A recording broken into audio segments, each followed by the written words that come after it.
Today is January 9th, 2021, and you're watching and listening to the Bush League Bros podcast.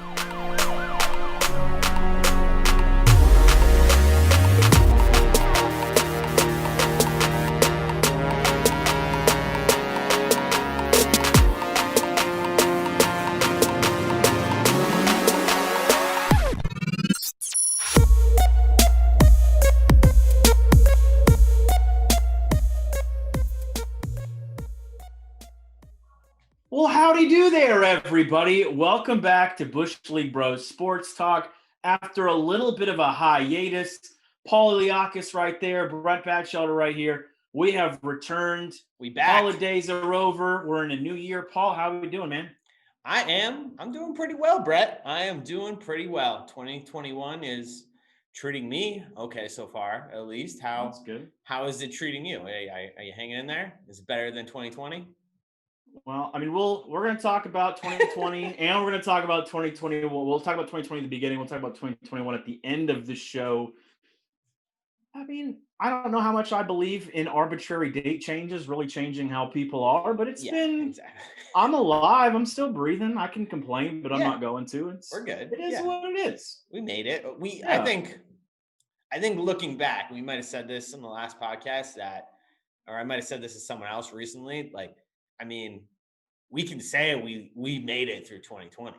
Like that's kind of like an accomplishment if you think about it. I mean, I do think we should get like some kind of badge of honor or something like that. You know, I think we made it through World War II, made it through 2020. Yeah.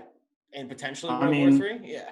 We did a lot in 2020. And so before we get into 2020, how was your break? Let's just do that. It was good, man. It was good. Everything, last time we spoke was right before Christmas. I was technically under quarantine. You were? Yeah. So that sucked. Christmas pretty much all alone. But luckily, I've gotten to see some of my family. I've been out of quarantine for like about a week, a little over a week now. And no COVID.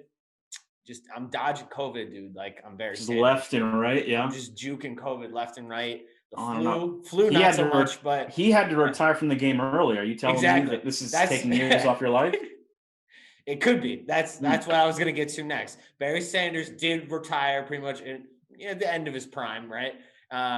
So I may have to retire early from dodging COVID. What that means is it would either be get the vaccination / just get COVID. Hopefully neither of those happen.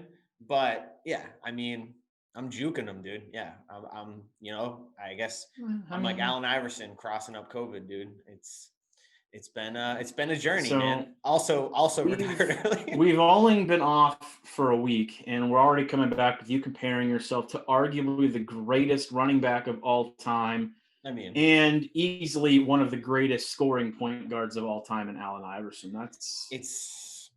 I'm glad you haven't lost a step yet, pal. Yeah, that's good. You're still Paul, and I would want nothing less. Feeling much better. I think I watched the Christmas episode we did over, and I was sick. I was so sick. Do you have any regrets for showing the world that you consume pickle juice, or are you still completely okay with that? Oh, I'm completely okay with that. I will.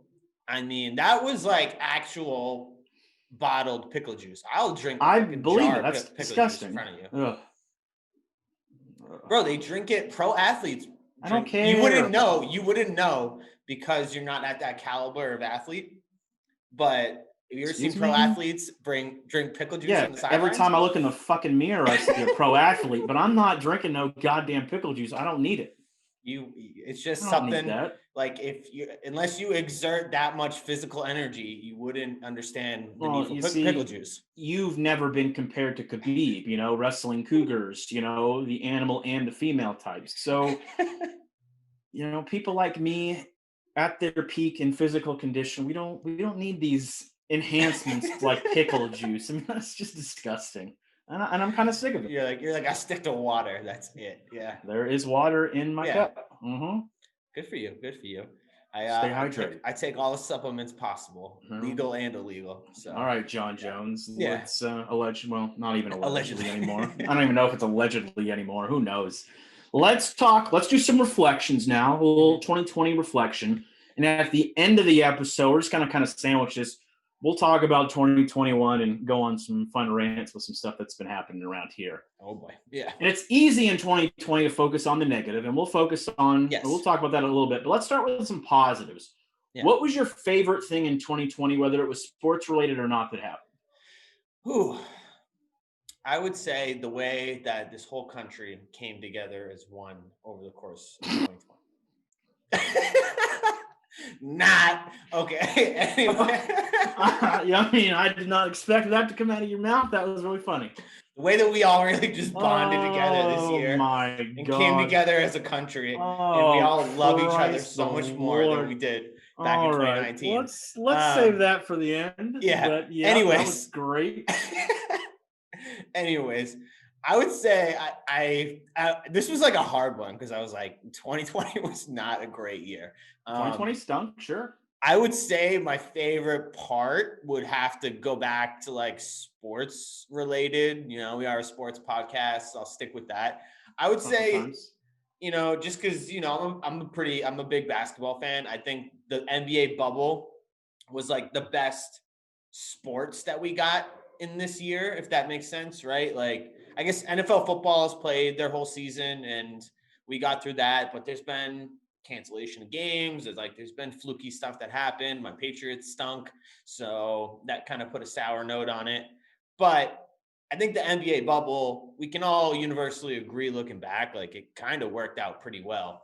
And when we were in the middle of it, I remember being like, this is so great. It feels like this basketball tournament with all the best players in the world. And that was probably my favorite part of 2020. I think also at that time, we kind of thought we were like, oh, when the fall comes, we're going to be good. We'll be back to normal. So like, it felt like we were getting to the end of COVID around then. So like, I was optimistic at that time. Things seemed good. Basketball was on.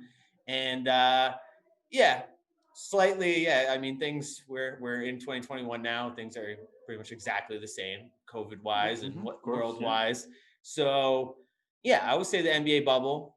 Happy to see the NBA back. Do I think they're gonna have to go back into a bubble here soon? It's possible, but not happening. No. I don't know, man. We're done. We're done. We're done with bubbles. Done with bubbles. Bubbles are dead. I hope. I don't want to go. I don't want to go back to bubbles because, you know, we graduate here in a couple months, and that's not good for our job prospects if we're still bubbling everywhere. On a side note, though, I've heard this theory. Do you think that they should vaccinate all the pro athletes? Because I'm surprised they haven't started doing that already. Yeah. I don't know if they're just waiting for off seasons or what, but I don't know. Well, no, because there's the argument that can be made. Why should pro athletes get it first? They're young, they're healthy. You know what I mean? Like I don't know if they should get it first. Have we not vaccinated all our old people yet? What are we doing? Our frontline workers? The vaccines, that's a whole other story where I don't know what they're doing. They've only vaccinated like 1 million people. They don't know what they're doing. And that's the problem. That's the problem. But I saw a theory that like we should vaccinate all the pro athletes because, I mean, whether you want to admit it or not, sports is a huge part of the economy in this country and like morale of people. Like, sure, we need to have live sports, like whether you call it a distraction or what. And I get old people need the vaccine first, but I think that keeping sports alive and like viable, that all these athletes are out there playing and they're not in fear of getting sick or spreading COVID amongst them. I think it's important. I think they should vaccinate all the players first, but that's a sports fan's opinion. You know, I think you sound incredibly ignorant. That's not true. I mean, okay. The hell am I going to do without sports? Agree though, right? I don't. I mean, I can't tell somebody, you know, let's go back to the slogan I love to pick on and make fun of. It's their body, it's their choice. I guess you can't really make everybody go take. You don't know what these guys believe, what they want to put. They're probably very particular about what they put into their bodies. Just like the pro athlete right here, myself. You know, we're not putting pickle juice in our bodies. Damn sure not just going to rush to go get some rushed vaccine put in me. So I don't know. I hope the vaccine works out. I hope we get through this thing. As far as my favorite thing, I'll pick something a little different, and I'll pick something a little more selfish. Okay. The bubble, I do agree, easily probably the best thing that happened in sports as a whole consistently. I mean, you could put an argument with UFC, and I'll go get a little hyped about UFC later in the show. But selfishly, I think the best thing for me in 2020 is I live in Florida. And we can argue about the politics of living in Florida, but Florida has been basically wide open since the summer. Yeah, that's COVID why doesn't all the exist sports here. did their bubbles here. Yeah. So I've pretty much been able to do most things that I could normally do and just have less people. Like going to Universal, I never go during the holidays just because that's when everybody's there. And apparently it was a madhouse.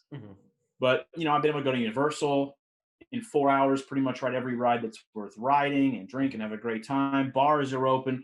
So I'm going to say the best part of 2020 is I've pretty much not had to make a lot of sacrifices and gotten to be around less people. So that's an incredibly selfish thing, but that's on brand for me. Nothing's changed for you except like when you go out, you're like in those times where you're like, I have more space. There wasn't so many people here and there just isn't. Yeah. And the customer service has gone to a new level because they're like, we have to value these customers even more now. So let's just give them a phenomenal experience, whether it's dining, drinking, or, out having fun. So it's an incredibly horrible and selfish thing to say because, COVID has not been great for a lot of people, but it's a positive. I will admit it's like a sick, twist of fate for me. And I probably should have thought about this before leaving Florida, that I was like, when I left Florida, COVID was spiking out of control, right? Like everyone was getting COVID. Well, you are the COVID spreader. We've already determined this. Where you go, the COVID goes. There might be some validity to this because as soon as I left, no one cared about COVID anymore. Cases did go down. And did you ever see the movie It Follows? The horror movie? Yes. Where it's like it represents an STD that's chasing one. You are living that right now. It's just with the COVID. So exactly. So I move up here. It wasn't like pretty much in the summer up here. It was like there wasn't really, people were out and about doing stuff, and now the winter's hit again, and it's like everyone has COVID now up here. So it does follow me. I am the super spreader. You are. You haven't gotten it yet, but you're damn good at bringing it with you wherever you go. So maybe I'm because we discussed this before. Maybe I'm patient 1 or patient 0. You are the embodiment of COVID. You can't catch it. I can't catch it, but it's because I permanently have it. You are COVID. Yeah, absolutely. Yeah. That's exactly. It's a theory. It's a theory. I think it's not as insane as some other theories I've heard. So let's leave it at that. Yeah. Oh, we're not doing any conspiracies today, but we got to get back to that pretty soon. It's been far too long since we've talked conspiracies. We'll do some conspiracy chat. I'm sure we did it last. Maybe we'll do like 5 minutes at the end of the show. We could see what happens. What was your, outside of COVID, what was your least favorite part of 2020? Because COVID's the easy answer, although I think we're both going to have the same answer here. I mean, my least favorite part is, no live sports, no live concerts. Well, that's because of COVID. Okay. Take that away. Take that away. So least favorite part besides. Yeah, something that's not COVID related. God. Bro, this is easy. It feels like 5 years ago, but go all the way back. I mean, Kobe died? There you go. It's Kobe dying. I mean, that's obviously the worst thing that happened in 2020 outside of COVID. I mean, what about the Australian forest fires, dude? I don't live in Australia, so I just told you my favorite part was extremely selfish, so I'm going to be selfish here. I love Australia. Yeah.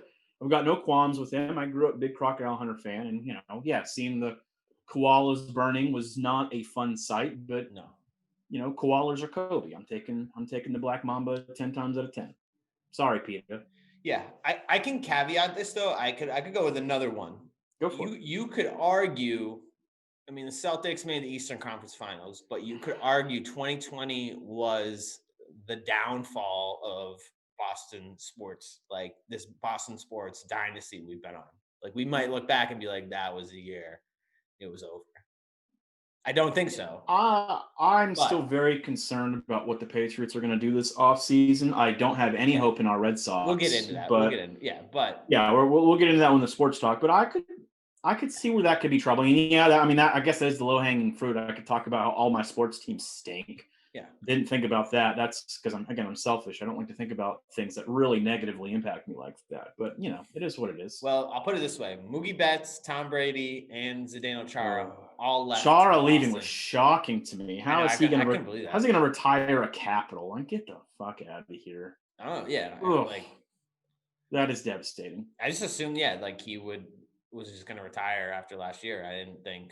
I mean, he should have. He hasn't. Yeah. I mean, I love Chara, but he hasn't been Chara in 3 or 4 years, right? Yeah, no.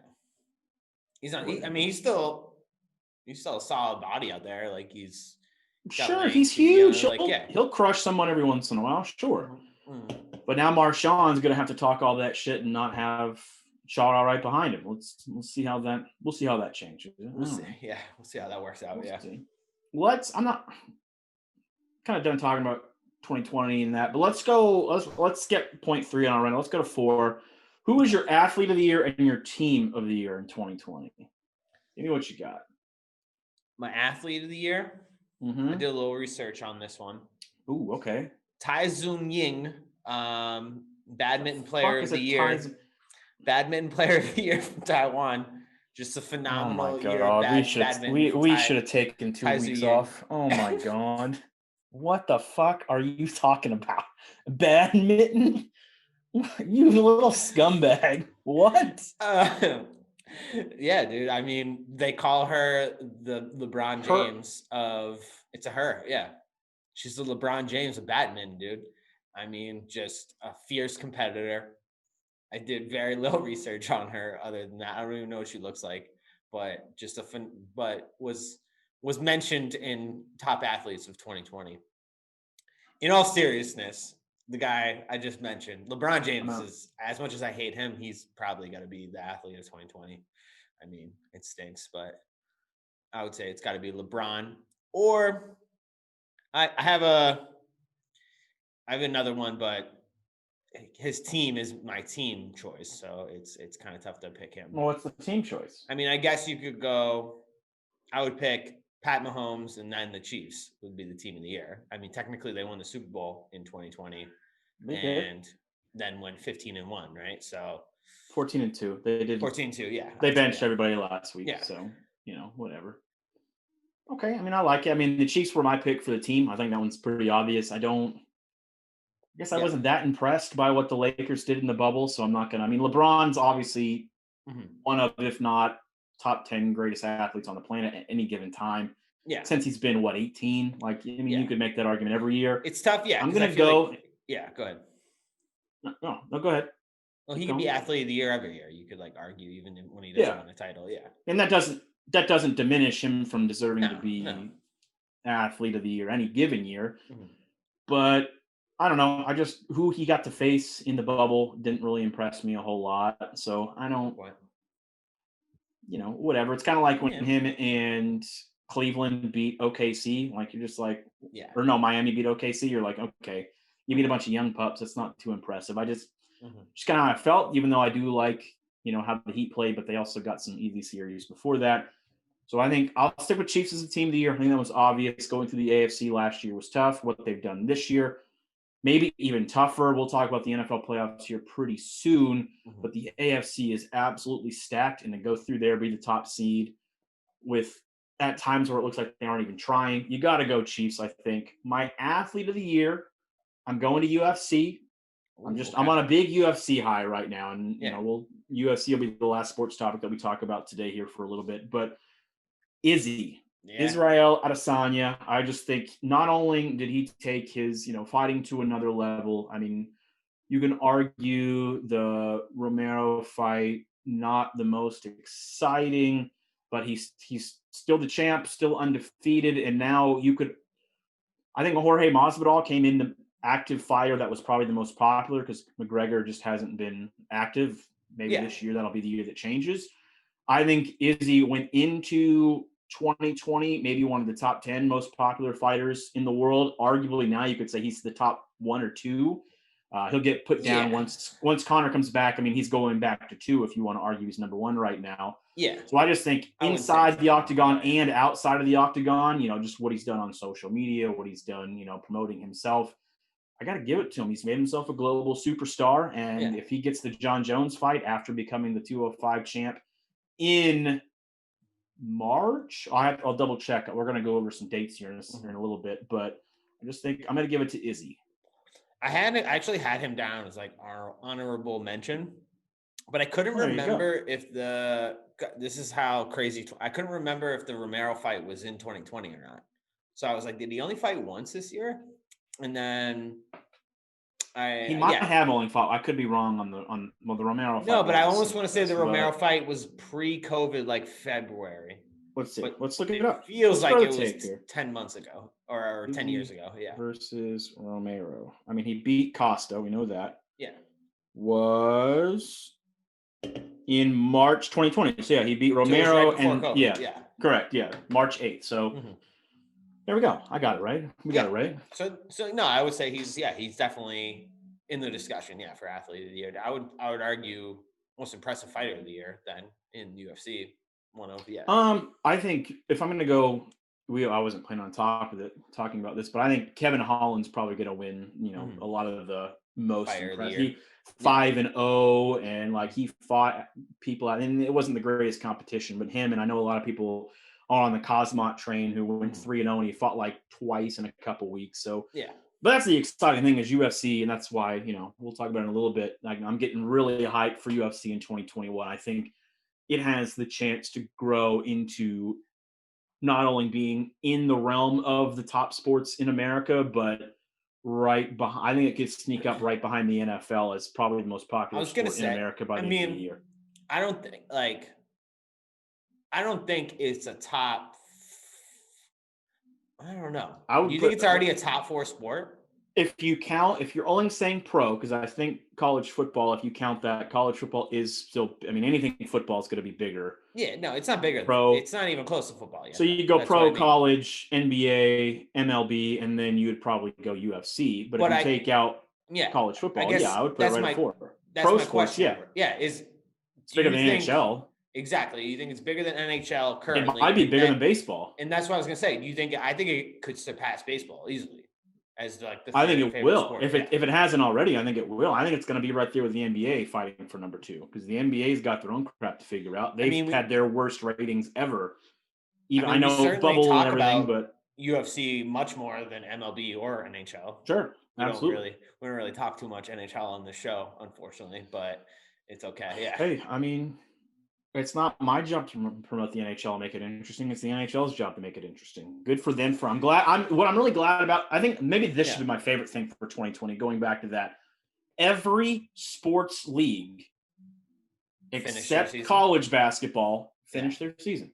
Everyone did, which is great. College football, now this could get pushed back because Ohio State is dealing with the COVID, but Monday they have their Natty title game.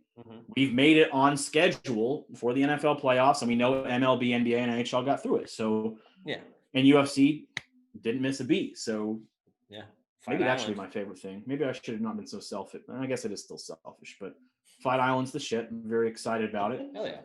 Well, let's just start running through some of these sports, though. We haven't talked about it in over a week. We've only had one show in the last 2 weeks, so we got plenty to dive into. Yeah. Bush League Bros Sports Talk. Brett Batchelder, right? Hyun, Paul, the other guy in the Boston hat. And you know what's really funny that I'm just noticing? We are both wearing the same exact hats that we are having the background of your picture right there. What a coincidence. Awesome. Was not planned. The cowboy hat will return. I just did some cleaning.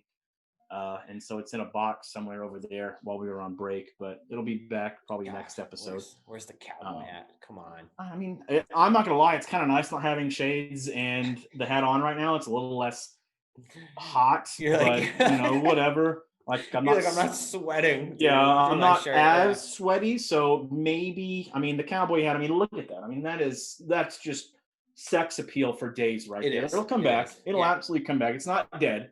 2020 did not kill the cowboy hat, but this is a nice episode off, and maybe I'll have more episodes off. But let's go NBA action. The season has kicked off, started right before Christmas on the 22nd. A lot's gone on. The theme of me being selfish, we're going to carry that over. Now we're both going to be selfish. Let's talk about our teams first.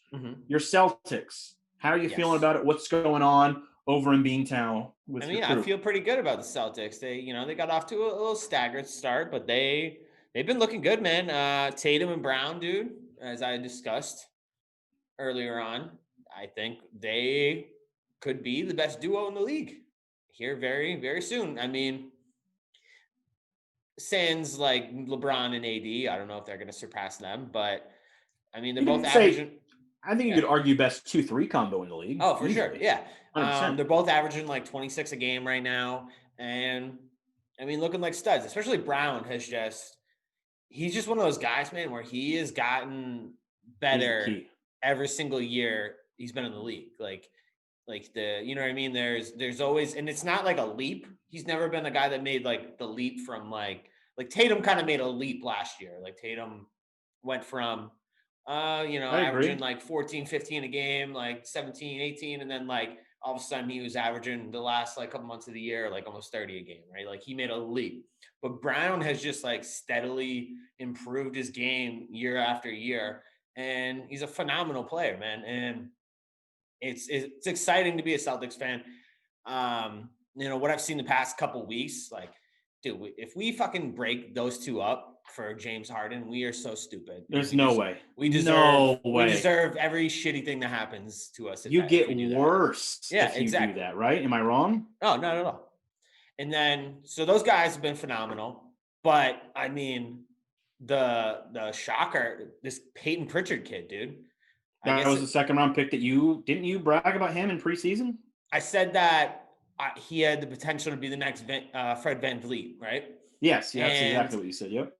I mean, he's looking every part of it. I mean, he's looked phenomenal, dude. He's one of those kids that, and one of those guys that like comes across in sports every once in a while where there's no reason, like in terms of their body or builds, like why they're good, right? Like they're just like, you're like, how is this guy so good, right? Like you would never assume they're going to be a good player, but they're just so like competitive and like they want to win so bad that they put everything out there and they end up being like a phenomenal player. I mean, we've had, certain cases of that over the year in the NBA. I would say Fred VanVleet is one of them, undersized, like not touted. I don't think he even got drafted. There's always guys that come out of like a left field like this. And I mean, he's been phenomenal, dude. He had like a game-winning shot the other night. He's had a few games already where he's like top 20 points for a guy coming off the bench. I mean, as a Celtics fan, I'm super pumped because we've had so many first-round draft pick busts kind of like over the years. I mean, not necessarily complete busts, but besides Tatum and Brown, right? Like guys that we've drafted. Like, yeah, I mean, I think it's in the first round. A lot of people might have recency bias where they, give a little eyebrow to what are you talking about? But if you look at Danny Ainge's draft history, there was a reason why they wanted those draft picks to be traded away all the time. Yeah, because they weren't doing great with them. So that's what you're saying. So it's almost like it's about time we kind of hit on one of these guys, like a later first round pick. Like I figured it would have happened before this, but yeah, I mean, it looks like, and he kind of is setting up to be like the Tyler Hero of this draft, where everyone's like, how do we miss on this guy? And the big thing for me, man, is the way that they've been playing. They got him, they got Smart. I think, and they got Jeff Teague now, right? Like, I think we seriously consider getting rid of Kemba for something else that is more valuable to this team. I don't think we need Kemba. Yeah. Well, he just takes minutes away. Like, I want to see this Pritchard kid on the court. I don't who might need Kemba? Orlando Magic. Now I'm gonna transition to my team now. Yeah. Little Magic. So, and I'm gonna do this once because I don't think after this episode I'm gonna be able to do it the rest of the season. If I am, I'll be shocking. It's fair. Yeah. How does it feel to be a half game behind the Orlando Magic, baby? And that's the only bragging I can do. I have been absolutely blown away by how the Magic have started. Yeah. I mean, and they've had, even before, this last game against the Cavs, they were injury ridden, really since the start of the season. Oh, yeah. MCW has been hurt. Evan Fournier's hurt right now. Mo Bamba, James Ennis. But they still found a way to go 6-2. Markelle Fultz was playing phenomenal. Yeah. The Aaron Gordon that we see right now is the Aaron Gordon I've been kind of waiting on. Mm-hmm. I hope it lasts. I really do. Mm-hmm. Vooch hasn't even really been Vooch yet. Yeah, he's had a couple of good games, but he hasn't been the consistent 20-10 guy every game that you're used to seeing him. And that's encouraging that he hasn't been. Mm-hmm. And speaking of draft picks that you got your Pritchard, getting Cole Anthony has just changed the entire dynamic of this team because now T. Ross, the Human Torch, he's averaging over 20 points a game off the bench. Anthony is spreading the floor out. He seems really confident in what he's doing, and he hasn't even come close to reaching his ceiling yet. This team came out. I haven't seen good Orlando Magic offense since Steve Clifford took over the Magic. I've seen great defense from time to time, but I think they've been a top 5 ranked defense since he's taken over the team. But offense, we haven't been able to do anything. It's really been nice to see where it's going. And then, of course, this is why, and we'll talk about 2021 and how I don't believe in an arbitrary date changing anybody's luck or fate or whatever. I still can't have any fucking nice sports teams because we're starting out, we're 6-2, we're playing great basketball. Playing great, yeah. Markelle Fultz playing out of his mind. One of the guys for most improved players up to, I know it's only been 8 games, but he does not look anything like Philadelphia Markelle Fultz. No. He looked great. ACL out for the season. And I wasn't. That this sucks too, right? And this was just for him, personally, he's a good. He seems like a good kid. Yeah, he's already overcome one big time injury with his shoulder. Finally getting some credit. People are getting off his back. I mean, Kendrick Perkins came out last week and said, I was wrong about the Magic. This Fultz kid, he can play, and they look like he didn't say we were going to be contenders. We said, this could be a pretty good little team right there. And that's, as a Magic fan, you love to hear that. You love Kendrick Perkins, but, I wasn't even watching this game live. I was going to catch it a little later, and I just looked at Gamecast just to kind of see how they were doing. And all of a sudden I see Markelle Fultz 4 minutes, 3 points or 4 points or something like that. And we're 30 minutes in the game. And I go, oh no, what's going on? Check Twitter, see that he hurt his knee. And I watched how he hurt his knee, non-contact. I knew right away. I mean, it just sucks, man. He was you know what I mean? That he was starting off great. And he had flashes of this last year where he looked pretty good too. People were like, oh shit, can this kid actually play? And then it seemed like this was the year he was putting it all together. I mean, what is he like? Luckily, I mean, he's still 23, 22, 23 years old. So he can be fine. This could be fine, but it just sucks. When you're kind of he was just getting his legs under it seemed and then his legs gave out from under him. So, unfortunately. If you guys want Mo Bamba and a few draft picks to take Kemba off your hands for a season, I'm all for. I'm not ready. Maybe I'll take Vooch. I'll take Vooch. No, see, it's so weird. Being a fan's crazy because 3 years ago I couldn't wait to get rid of Vooch, and now I'm just no, I need some consistency on offense. I love me some Voochie main. I can't. Can't hate on that. With the Magic, man, I mean. It's easy for me to make fun of your Magic because you guys, it's easy for everyone to make fun of Magic. And it's hard to take them seriously, right? But I think you can't question that you guys have a ton of talent down there and it's a lot of young talent. So, and it has been for the past couple of years. So I remember this offseason you were talking about how you how they didn't want to break up the team or trade Aaron Gordon away or it's kind of looking like that was the right decision because it looks like they've somewhat built something there in Orlando. I mean, Evan Fournier can go. Yeah. Mo Bamba, I know he had the COVID and he's been having troubles getting back and they're slowly weaning him back in. He kind of looks like he might be a miss. Maybe it's too early, but those two, Aaron Gordon is now either turning himself into a tremendous trade asset. Yeah. Or a cornerstone for this team on a relatively cheap deal that they signed a couple seasons ago. So there's still hope, but it just seems every year you go into it and then, the bubble comes, Jonathan Isaac returns from injury. And, he was getting praise from guys like KD. So you knew it wasn't just noise. He comes in, he starts looking like a world beater. He gets hurt. Now he's out all this season. We knew that coming in. Markelle Fultz starting to look like maybe not a world beater, but an extremely athletic one guard, which you haven't seen on the Magic in a while, to pair with a Cole Anthony. And now, it's a bummer. With Fultz, with ACLs, you can come back from that now. So it's not like that's the case. But I don't think he's done. You can argue the reason Fultz, even when he was coming out of college, he's always had that burst. He's one of those guys that will just get by you, and that'll suck. If he doesn't have that anymore. I legitimately really hope he comes back and continues on playing well what he was doing. So it just sucks to see.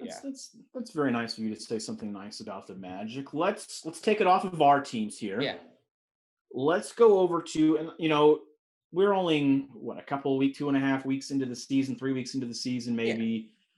Yeah. I think the most games anyone's played is 9 or 10. So we don't really know a whole lot about what these teams are. And we'll talk about early shockers here in a second, but so I don't want to get into too many storylines, but I think the most interesting thing that I've seen so far, and something that's a little eye-opening, Playoff P and Devin Booker going at it the other night. Yeah. Devin Booker and the Suns, 6-2, number 1 seed over there in the West right now. I'm not sure how long that's going to last, but I think we both like. I don't know, man. I think they might be legit, dude. I think the Suns might be legit. Yeah. Devin Booker. I didn't know he had any street cred. I mean, I'm not going to get into what he called. Paul George. A weak ass word that us whites can't say. Not gonna say. No, but I didn't know Devin Booker had that kind of edge. Devin Booker, I've heard is he's legit, dude. He doesn't look it. He's kind of a pretty boy, kind of, but I guess I've heard that he's I didn't know he went back hard it up, dude. That. He's been in a couple of things like this during his time in the NBA. He tried to fight someone. I remember he got thrown out of a game. I can't remember who he was with, but he was meet me in the locker room, and the other guy that was arguing with him was okay, and start heading back there, and Devin Booker sprinted back to the locker room, he was running back there to go get in a brawl. Just making me like Devin Booker even more. Yeah, exactly. Maybe I like this guy. Maybe I was wrong about him. Yeah. Another side note about Devin Booker. Twitter rumor. Ooh. Right. What's going on the Twitter twatter? What do we got? I mean, the dude is packing too. That's that, I guess, to put it that way. Are you watching the podcast about the Phoenix Suns girls that are just? No, it wasn't that. On it, no, I remember that. But this is from a couple years ago. You just watching Kendall Jenner's Instagram or something? It was it was some porn star was said that Devin Booker was that. It was the dude out of all the NBA dudes. So I mean, it's just dude's certainly not lacking confidence is the best way to put it. Yeah. Good for him, and I'm glad to see that stereotypes hold true in some cases. I mean, I'm glad cancel culture hasn't made things evolve. Good for you, Devin. Yeah, so more and more of a fan of you every day. So Devin Booker tougher than Paul George, I would say. That's what it seemed like. Absolutely, it seemed like just based on what I was watching, Paul George was more than willing to get escorted away from the situation. Yeah. Devin Booker was getting held back. He was trying to go this way, and they're like, no. And then he would try to go, and they push him back. So that's what I mean. I feel like there's guys amongst the NBA. I think Devin Booker is one of these guys. Amongst NBA players, I think they realize that he'll actually fight you. And I like it. Not necessarily on the court. He'll track you down the locker room and get in a fight. Maybe they should have had him fight the Paul brother instead of Nate Robinson. Maybe we need to get a better representative for the NBA on there. Yeah, I would like to see that. Yeah.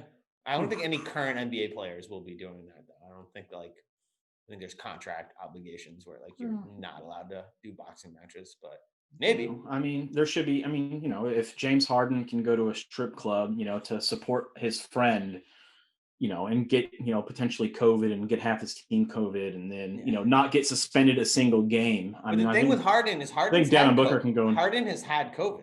Hasn't he? Yeah, I don't know. Well, yeah. I mean, if he goes to strip clubs that often, I'm sure he has. I'm sure he had it before the bubble. He couldn't. Maybe. He had I to don't come to the remember. bubble late. Dude, because that he was had like COVID. 5 years ago. Who even Yeah. knows? Who even knows? What? Give me some again. It's too early, but is there anything shocking about how certain teams are playing to start this season? Yes. What do you got? Dude, the Knicks 5-3, bro. The Knicks. Yeah, they still stink. What are you talking about? Well, they got Thibodeau now as their coach. I just think like they're not going to be as bad. I mean, you could argue they're the best team in New York right now. They're playing better than the Nets. Okay, I mean that's fair. A lot of Twitter talk about that. How the Nets look like they stink so far. I mean, I think they'll turn it around, but they'll be fine. Yeah, but for a while. I mean, it's if you're a Knicks fan, I don't think that this is going to last, right? Yeah. But it's similar to your Magic, where if you're the New York Knicks, if you can at least show the NBA and actually compete in games during an NBA season and not be like 12 and fucking 68 again, or like what, you know what I mean? Not be a terrible team. If the Knicks can even get to like a 500 team with like some talented young guys like they do have, I think they got the right coach. Yeah, and they have the right coach.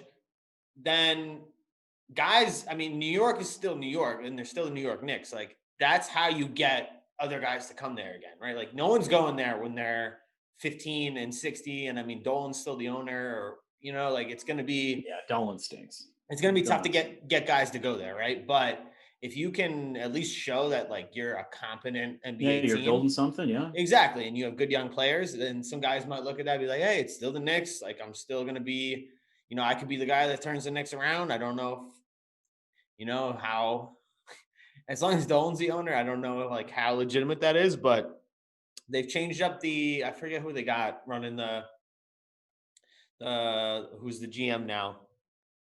God, isn't it the one Knicks? I can't remember. You're asking the wrong guy here. Who did they get though? Anyways, they signed someone that was like I think previously was like an agent in the NBA, right? So like they're gonna work on like getting talent there. Like that's the long-term goal. I mean, it has been for a while. Just no one. I mean, KD not going there was a pretty evident sign that like you're not getting any superstars until you get your shit together. Yeah. Exactly. Sure. So who knows? Maybe we'll see fucking KD get traded there mid-season if the Nets continue to suck and he gets sick of Kyrie's bullshit. If you're the Nets and you keep Kyrie over KD, you're clowning yourself already. Did you see what Kyrie did yesterday? I did not see what he did. What did he do? He sat out a game. He sat out a game, and like he didn't tell anyone like why he wasn't playing. Oh, so he made a decision to sit out the game.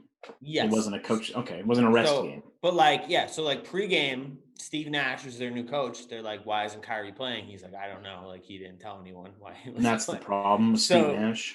Yeah. So, and like at first, right, like you could think, okay, like maybe something personal, like, it's still like it's going to be some social justice issue or something. Well, yeah, either that or like, or maybe God forbid something happened to like his family, right? Maybe like, someone, right? maybe he was devastated because someone finally proved the science that the Earth is not fucking flat. Maybe he was just crying and he was wrong. So, but it wasn't that because they finally like got a statement of why he didn't play, and he just said, "I didn't feel like playing today."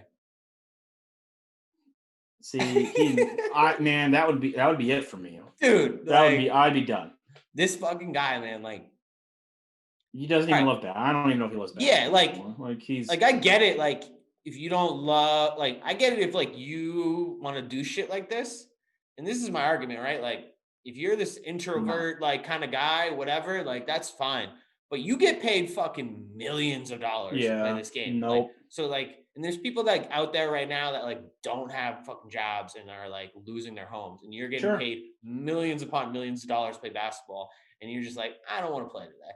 Like, go fuck yourself, dude. See, and I think that's a problem. I think that's one of the problems with the NFL or the NBA that might be starting to spill over in the NFL with quarterbacks specifically is they've given the players way too much power. And I think the players need to have a certain amount of power because what are we watching for? We're watching for the players. I'm not watching for the coaches, but they've made coaching so moot. Like if you have Tom Thibodeau, we just talked about with the Knicks, is a great head coach. What did he do with he made the Bulls a juggernaut year after year.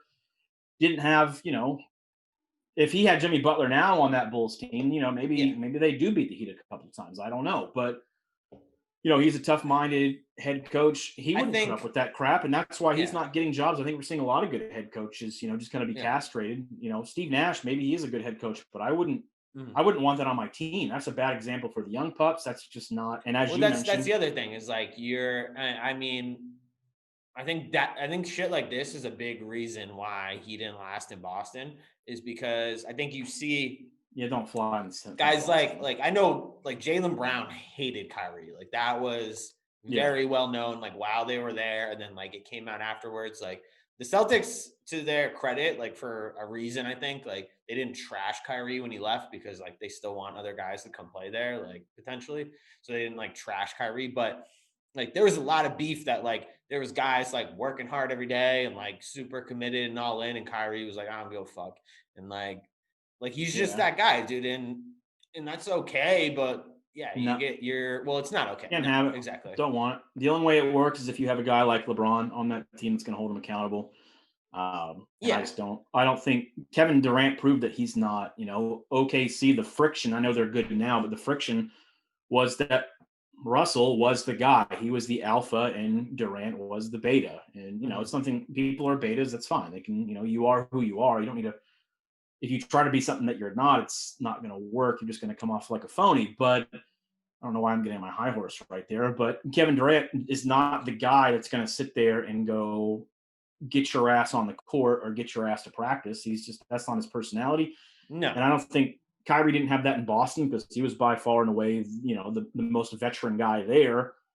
It was a bunch of young kids. So every day I grow a little less and less of a fan of the supremely talented Kyrie Irving. I just think it's a waste.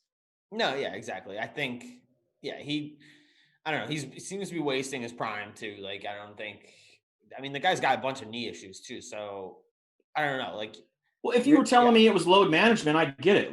I don't love load management, but it is what it is. And, if I know I'm going to be a contending team, I'd rather be fresh for the playoffs than fresh in December when these games don't really matter a whole lot. So, it's just funny. I don't want to play. Yeah. When I hear shit like that, I'm like so happy he's not in the Celtics anymore. So it's fine. Yeah. Makes sense to me. So mine, I'll go real quick so we can get to the NFL and not take too much time here.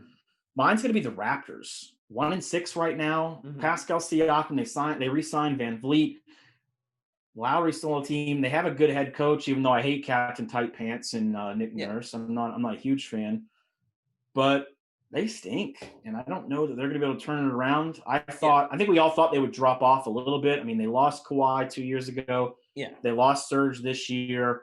I don't know a whole lot about their young and up and coming players, because I'm not outside of the name the Raptors, there's not a whole lot about the team that I find intriguing. Yeah. But I think we would agree that they would be like, a lower 6 to 8 seed, hard nose. They're going to give you a run for your money every game, kind of like what the Magic have been in the last 2 seasons. They'll surprise you and beat the number 1 seed one game, and then they'll do what they're supposed to do and lose out. But 1-6, I didn't see that coming, and I don't. Just real quick, did you see that coming? No, I didn't see them starting off that shitty, and it's.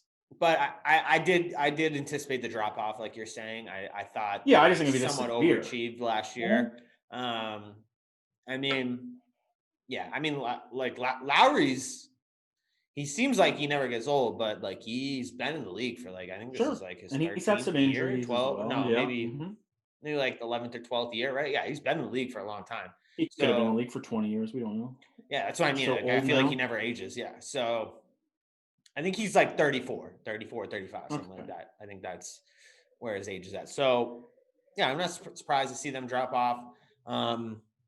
The other team, I'm a little surprised to see how shitty they look to start the year. Not super surprised, but as the Wizards, right? The Wizards still seem to suck. Here's why I'm not. Here's why I'm not that surprised about it. I mean, anytime you have a new 1-2 dynamic on, superstars or whatever, and I don't know if Bradley Beal's a superstar. Westbrook clearly is, but it takes them a while to gel. So I'm sure, they seem like they're starting to turn around. And, anytime you have to play the Orlando Magic multiple times to start a season, and the Orlando Magic, for whatever reason, have owned the Clippers the last 5 years, so you take those 2 games out, they're doing a little better. But sometimes you just run into a little O-Town. You know what I mean? It happens to the best of us. O-Town takes you down. O-Town, until we take ourselves down with injuries. Yeah. Anyway, let's go over to the NFL here real quick. I don't want to spend a whole lot of time on topic number 1. Our teams both out of the playoffs. Yes. I know I picked on you with the poem last time, and here's the only thing I'll say about the Cowboys is that I'm glad that they lost just because of what happened in that Washington-Philly game. I would have absolutely lost my fucking mind. So I'm glad that, I didn't have to stress all afternoon. And then, it was never about wanting. You would have went fucking ballistic. Yeah. The whole thing, it was never about wanting the Eagles to win. I'll never root for the Eagles. I will root for Washington to lose, and that's what the plan was. Yeah. Now I can rest assured I didn't have to worry about it, and we secured a top 10 pick. So I'm going to focus on the positive. It sounds like outside of Dak's brother going a little crazy on social media, it sounds like a long-term deal is going to happen here.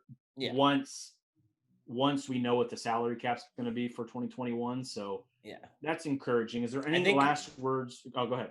Well, at least with Dak, right? Would you agree no matter what? Because the salary cap's going to he got fucked. Like he's in terms of money. Like I disagree. You think he's going to make the same amount of money? Oh, yeah, I think he might make more. I mean, Jerry came out on 105.3 The Fan, the Cowboys local radio station, saying that he believes Dak has all the leverage because of what happened to the team after he went and what happened to the offense. So I don't think he's going to lose any money. I mean, if he does, it'll be, trivial. But, his recovery, they're saying, is ahead of progress.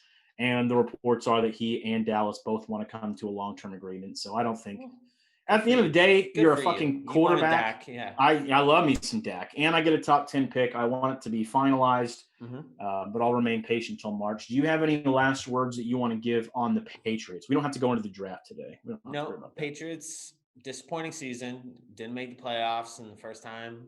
Feels like forever since I was like a child. So it's a little strange. But I do think some moves are coming. Can I just do a just before it happens? And it's not even draft. I know, but can I? Oh, I think it's related to the draft, and we might. There's an idea that I have, just off the top of my head here, that has nothing to do with what we're talking about. As far as drafts go, I'm thinking about maybe not doing it during the pod, but when I get some free time, when I'm not doing homework. Yeah. Maybe, putting on this show just like some random mock drafts for specific teams based on needs and having a little fun with that. So I like it. You and I will talk about that, see how we want to do it. So be on the lookout for potentially that. But as I'm doing a roundabout here, just before it even happens, fuck y'all for either getting Deshaun Watson or Matt Stafford. One of the two is going to happen. Yes. I'm hoping the Jets pull it out instead of you guys as far as Deshaun. I think it's Deshaun. And you saw, why, right? Because Belichick, dude, he's playing chess, not checkers. Dude. Yes, I agree. But the Jets have a chance to not screw this up. They have better draft capital to give up. They can give up Sam Darnold. And they have a head coach opening for Eric Bieniemy, or however you say his last name, who's the Chiefs offensive coordinator. Yeah. And that's who Deshaun wants as his head coach. So I'm hoping but again, the Jets don't even know how to fucking tank correctly. So am I going to trust that they can make that happen? No. Yeah, so screw y'all for pulling out one of the two. It's going to happen, and I'm sick of this already. Send Nick Caserio to the Texans, secret double agent, to be their new GM. He was on the Patriots staff. That is 100% correct. As a secret double agent, he's only exclusively going to trade Deshaun Watson to the Patriots, to Bill Belichick. So this is collusion. I think you all are banned from the playoffs for the next 10 years. And you lose your next 10 first-round draft picks. And I'm just sick of y'all. I knew this was going to as soon as people are going to be pissed. Deshaun trade rumors came out. If that does happen, people are going to be fucking furious. Yeah. As soon as it came out, I go, okay, people like Rich Eisen, who are Jets fans, they're putting together, hey, we've got a chance. And I go, man, it makes a lot of sense, but all I can think of is the Belichick Stone Cold meme walking out of the Detroit field with the glass shattering. Yeah. Like I just see it happening during the draft. My heart is sinking thinking about it. And, go as you told me last episode, go fuck yourself. Yeah, go fuck yourself. Yeah. Yeah. So either I want that or us to like pull some crazy shit and somehow trade up for Fields or Lawrence, but I don't think it's possible. I don't even know who would we justify. We would have to give like our first round picks for like the next 7 years. Yeah. I mean, the last couple of drafts, I mean, you can see draft capital, it hasn't taken as much to move up as it seems in like 2014, 2015 to move up. So I think it's Yeah. possible. We will, because I'm a complete NFL draft nerd, and I can go on for hours about the draft. Mhm. We'll definitely start diving probably on the next episode, or maybe we'll wait until the playoffs die down a little bit so we have more time. Yeah. We'll definitely start diving into some drafts, some theories, some situations, not just for our teams, but for all the teams. And I'm very excited about doing it. All 32 teams, even the ones that are not worth talking about. So let's transition over to the playoffs here. Let's do it. And we're not going to predict every game or anything. Just this is our first week going into the playoffs. All I want to know, we've got the Packers, we've got the Chiefs. Those are the two number one seeds. They're not playing this week. Yes, sir. Is there anybody in either division that can knock either of these 2 1 seeds off? I really don't see it in the AFC. I really just think the Chiefs are going back to the Super Bowl. Yeah. As much as the AFC is the better conference, you can argue, right? Like there's more depth in the AFC. I just think, I mean, the Chiefs better show the fuck up in the playoffs. Like there was points this year where like they just didn't show up in certain games.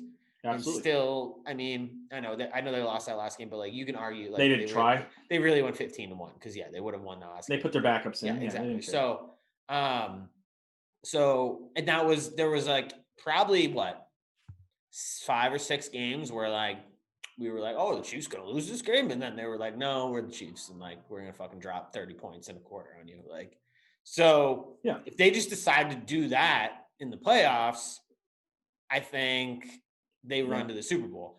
If there's a chance though, because if they do shit like that in the playoffs, like if you do shit like that in the playoffs, that will bite you. Like sometimes if you get down in a playoff game and you think, oh, we got Pat Mahomes, like like we can't lose, like that might work in the regular season, right? But like in the playoffs, it gets a lot tighter. The other team is gonna like they're gonna like hold on to try and win the game, like try and run clock, whatever it may be. Not that teams don't do that in the regular season, but you get what I'm saying. It's a whole different game in the playoffs. It gets tighter. So, but I just don't see it, dude. So I NFC. NFC. I can see the Packers going down as much as they've looked great. Give me a team or a couple teams. What do you think? So now the Patriots are out. Oh, kind of Christ the Lord! Why didn't I put this together? Straight away from my boy. I was hoping my Patriots might make the playoffs, so I couldn't be openly rooting for him. Tom Brady, dude. Tom Brady in the playoffs, man. I don't even. Why did I even ask this question? I need to think I need to think about the questions I read for the show. I'm just declaring I'm back on the TB12 bandwagon. Christ the Lord. The Bucs going to the Super Bowl, gonna play at home in the Super Bowl. Okay. So you answered the next question about who your team is gonna be. So all right, okay, all right. Is there anybody other than the Bucs? Other than the Bucs? I mean, you can say the Saints, but I'm still. Nope, I don't know. I'm off the Saints. Yeah, like they're having COVID problems, I think, if I remember right. So like, I'm not sure. Yeah, that I really believe in them. Maybe the Washington football team, has a no, I'm just kidding. What did you take today? What kind of drugs are you on this morning or afternoon or whatever? I'm on pickle juice and yeah, man. I don't know, man. I think. All right, so I think the NFC is going to come down to like who can. Here you go. Here it is. Who can put up points to beat Rodgers? I would love to see Brady Rodgers NFC Championship, wouldn't you? Nope, absolutely not. Okay. I hate him. Oh, I love Aaron Rodgers, but I can't. I'm a Cowboy fan. I can't root for the Packers. Mm-hmm. I have that love-hate relationship with Aaron Rodgers because he's just too good to hate. Yeah. Tom Brady can go right to hell. Although I don't know. I don't have anything against the Bucs. I mean, they're a Florida team, and Florida teams kind of stink in the NFL. So I pity them more than anything else. So, congratulations, Bucs fans. But here it is. I'm going to do it real quick, just so we have time to go into the other topics that we have. Yeah. And I'm not going to, you're rooting for the Bucks. That answers that question. I'm not going to give who I'm rooting for because I don't want to put that out into, the ether of the universe and just screw those teams over. Exactly. But here are the teams. NFC, yes, if the Bucks get hot, they can do it. Yeah. Got to watch out for letting Russ cook. All right. DK Metcalf, nightmare matchup. And the defense that was all-time bad the first, 5-6 weeks of the season has gotten better. Yeah. Really turned. They've played phenomenal the second half of the season. They're one of the better defenses now in the league ever since I think they got Carlos Dunlap. That really did a lot to help that team out. So Seahawks, you can never count them out. I mean, as far as, the NFC having worse teams, I agree. But the quarterbacks at the top level, Russell Wilson, Tom Brady, and Aaron Rodgers, that's a lot of playoff experience. That's a lot of Super Bowl experience. Those are some good guys right there. And I think any one of those three can get it. Yeah, I was going to say, I think you can make the argument it will be most likely one of those three that comes out of the NFC. Off because quarterback play, we see it year after year. Quarterback play, is what gets you to a Super Bowl, basically. If your quarterback is not playing well, and any of those guys have an opportunity to just start lighting it up in the playoffs. Obviously, Rodgers had an amazing year, and he's going to be the MVP. I think most people agree. So he should be. 100%. Yeah. So it's, I don't know. Yeah, it's interesting. Back to the AOC though. Well, I'm going to give you mine. Okay. Yeah. That's what I'm doing. You said no one's beating the Chiefs. You already answered, pal. You put it in. You can't backtrack now. I'm going to give it to you. I'm not backtracking. Yeah. I'm going to give it to you right here. And I know you're going to say, this answer. And it's not as picking on the East. I think the only shot that any team has, because you got to be great on both sides of the ball to beat the Chiefs. The Chiefs don't have to be great on defense because they can put up 40 or 50 on basically anybody they want at any given time. So you have to have a defense that can contain a little bit the Kansas City Chiefs. And I think the only team that has both sides of the football right now playing on all cylinders is the Buffalo Bills. I don't like, I like me some Baltimore Ravens because they got Dez. Yeah. And I like that defense. Lamar Jackson not keeping up with Patrick Mahomes. I don't think so. No, Tennessee Titans, they're too inconsistent for me to say that they can stop anybody. Yeah. Colts almost lost to the Jags. I think they got a good defense, but Phillip Rivers collapses every second half. Yeah. Steelers, we don't know what they are. Browns, they have the COVID. I think the Buffalo Bills are the only team that have a shot. And I'm not saying they can, but I think they're the only team that has a shot. If they go out, they get the matchup with the Chiefs, and they play a near perfect game, I think they can. But I need to see Josh Allen perform in the playoffs before I say that they will. Yeah, yeah. I will give you that. If I had to pick a team that might fraud give the Bills, Chiefs a game, yeah, the fraud Bills could give them a game.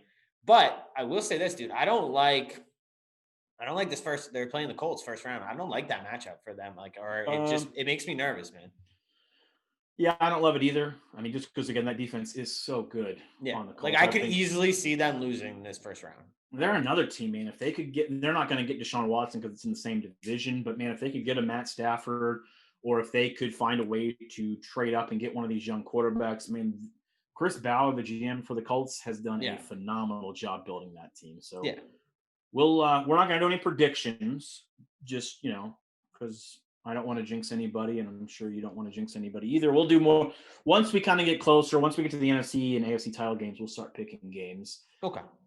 We do have, let's talk about real quick, because I know we're going super long right now. We still got a couple of topics to go.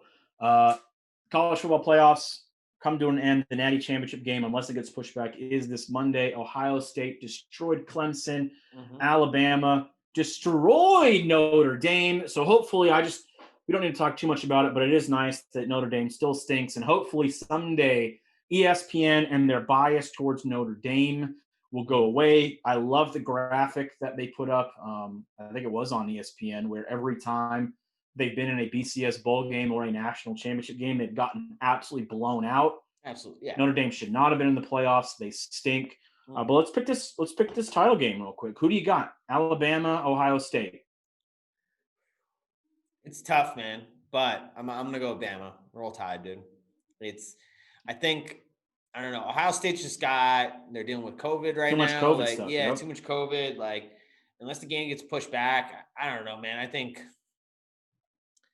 I think it's just been one of the Alabama is just, and I don't know. Alabama's just like they're almost run like an NFL team. So like it's like Saban has all those Yeah. guys like fucking probably locked in their room lifting weights in between, like they're not allowed to do anything besides do that. So I feel like that's probably been, why they've.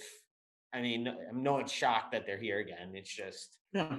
it's exciting because it's a rematch of what was that? It was a semifinal game like 6 years ago when Zeke Elliott fucking lit up Alabama in that My game. guy. Yep. So For sure. you got to think Alabama's looking for some revenge, but I don't know, man. Again, I was saying it during that Clemson game, man. Dude, only playing 6 games on the year is definitely an advantage. Like I was arguing with my buddy. I don't agree with that. You don't agree with that, dude? No, What? man. They have no. I mean, look at how they played against Northwestern. They had no rhythm. It's so hard to be in rhythm when you play so few games. So I'm going to pick Alabama as well. I think it's more because of the COVID than anything else. Yeah. But the talent they have at Ohio State, if they could play a full season, there was nobody in that conference that was going to beat them. No. But they didn't get a chance. Every time you think like, oh, they're getting their bearings, they've gotten their role. Up now we've got this coach out on COVID. Up now we've got these players out on COVID. Up now a receiver gets hurt. That's going to be potentially a top 20 draft pick. That again we'll get into the draft here soon enough. But I think they've had to overcome so much. I'm incredibly impressed with them beating Clemson, and I'm so glad they did. Dabo Swinney, great coach. I cannot stand him, and it's not just because it's a stupid name. Him saying that Ohio State was the 11th best team in the country was just stupid. Like, they're not. You're just being petty and dumb. And quite frankly, you were probably afraid to play them, so you were hoping that knocked them down a peg. You got what you deserved. And, I don't know. But I just think Alabama is they're just too good this year. They're going to have, like, almost every player is going to go in the first round of that team. And that's all I got to say about that. Yeah. I'm going to roll Tide, dude. I hate rolling Tide. I'm sick of it. Gators, screw our boy Mike Fabian would not be happy to hear we're both rolling Tide. But I just put them over. I said, if they were fully healthy, I think my outlook on this game would be completely different. They've got the better quarterback. Fair. They're not as talked about, but they have a decent receiving core when they're healthy. I like their run game more than I like Alabama's run game, even though Alabama has Najee Harris. And I think their defense, Alabama's defense can be had. The Gators put up almost a 50 burger on them in the SEC championship game, and it's not what it was. So I just think Alabama's the healthier team. They're going to win, and I'm kind of bummed about it. But you know what I'm not bummed about?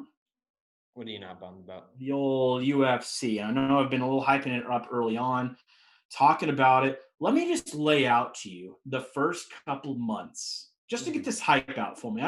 We can talk about whatever you want to talk about with UFC here for a few minutes before we go on into our 2021 talk to close this bitch out.